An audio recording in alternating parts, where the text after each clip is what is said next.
welcome to the GMIS digital series. This session is the conversion of industrial IoT with e-commerce platforms and how manufacturers might integrate industrial IoT and e-commerce in a meaningful way. When you have a seamless integration between your e-commerce, i.e. purchasing, product catalog capabilities, supply capabilities, and the actual IoT platform. What you can achieve by integrating the two is you will bring this end-to-end visibility. E-commerce just enables some of these transactions to go flawlessly and almost in real time. A factory means connecting machines. And a factory means to digitalize hardware, to have software on top of that, to provide additional services.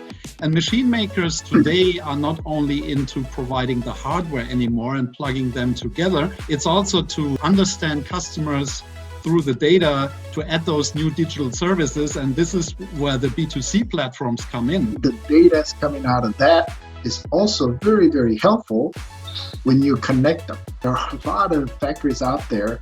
They can claim that our factories are smart factories.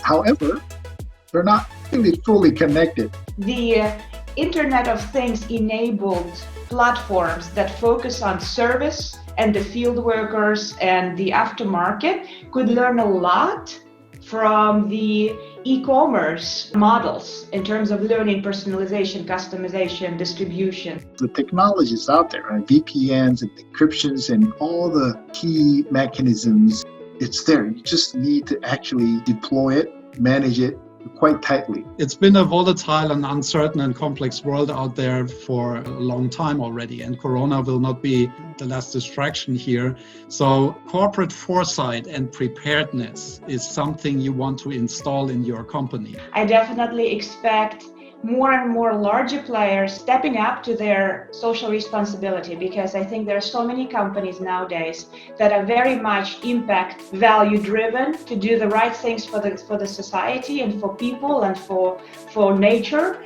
I see more and more of these companies being more successful when they're true to their core values.